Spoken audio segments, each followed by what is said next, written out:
అంటే నాకు అది అది పార్టీల్లో వాళ్ళు చెప్తారు అండి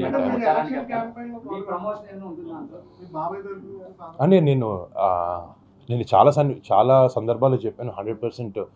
నేను మా కుటుంబ సభ్యులందరికీ అందరూ బాబాయ్ వెనకాల ఉంటారు. బాబాయ్కి సపోర్ట్గా మేము అందరం ఎప్పుడు ఉంటాం. అండ్ మా అవసరం ఎలా ఉందనేది, ఎలా చేయగలుగుతాం, మేము ఏం చేయగలుగుతాం అనేది మా ఇంట్లో పెద్దవాళ్ళు మాకు చెప్తే, వాళ్ళు ఏం చెప్తే అది మేము చేయడానికి అయితే ఎప్పుడు రెడీ. అదే అని చెప్పేది. అంటే అసలు మా ఇంట్లో వాళ్ళు మేము అందరం ఎలా పెరిగి అంటే, మా పెద్దోళ్ళు ఏమంటే మేము అదే చేస్తాం. మేము అలాగే పెరిగాం. ఎప్పటికీ we are like a family and మేము ఎప్పుడు అలాగే కలిసి ఉంటాం కూడా. అండ్ మా పెద్దనాన్నగారు, మా బాబాయ్ గారు ఏం చెప్పినా, మా నాన్నగారు ఏం చెప్పినా, ముగ్గురు బ్రదర్స్ కాబట్టి వాళ్ళు ముగ్గురు కలెక్టివ్గా ఒక్కొక్కసారి ఒక సిచ్యువేషన్లో ఒక్కొక్కరు డెసిషన్ తీసుకుంటారు. వాళ్ళ ముగ్గురు మాటలే మేము అందరం చాలా జాగ్రత్తగా విని వాళ్ళు ఏం చెప్తే చేస్తాం. ఎవరు చెప్పట్లేదండి అంత బాగా. తర్వాత అంటే నిజంగా అంటే చాలా నచ్చినాయి నాకు ఆ 2 సినిమాలు. అంటే అవి రెండు, ఒకటి కాలేజ్ యాంగిల్లో, ఇంకొకటి బాగా రూరల్ ఫ్యామిలీ ఎమోషన్స్తో కూడిన లవ్ స్టోరీ అనమాట. ఆ రెండు అంత మంచి సినిమాలు చేసిన తర్వాత మళ్ళీ ఈసారి చేస్తే దానికన్నా బాగుండాలనే ఉద్దేశంతో వెయిట్ చేస్తున్నాను. బట్ వచ్చినాయి కానీ కథలు అంత తొలి ప్రేమ ఫిదా కన్నా బాగుండే కథలు ఇంకా రాలేదు. పెళ్లి చేస్తున్నా కదండి. ఎవరండి?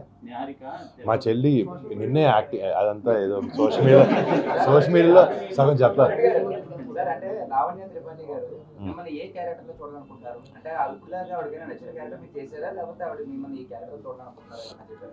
అంటే తనకి నేను ఏం చేసినా నచ్చుద్ది మామూలు 100%. అంటే ఈ క్యారెక్టర్ తను ఇందాక మీరు చెప్పినట్టు లవ్ స్టోరీలో బాగుంటావు అని ఉద్దేశంలో తను చెప్పింది. ఆ తొలి ప్రేమ ఫిదా సినిమా ఇంకోసారి చేయని నాకు చేయాలని ఉంది. But I do.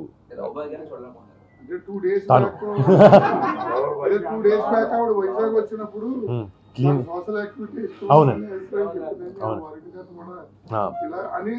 చెప్పింది ఏదండి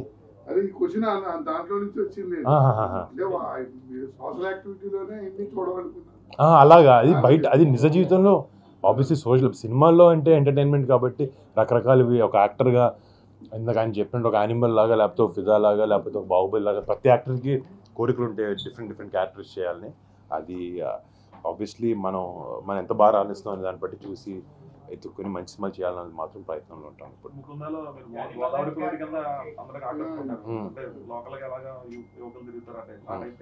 ఇప్పుడు మట్కా అనే సినిమాలో వైజాగ్ బేస్ సినిమా మొత్తం, అదే మన సైడ్ సినిమా. అది కొంచెం డిఫరెంట్ కాన్సెప్ట్లో ఉండబోతుంది.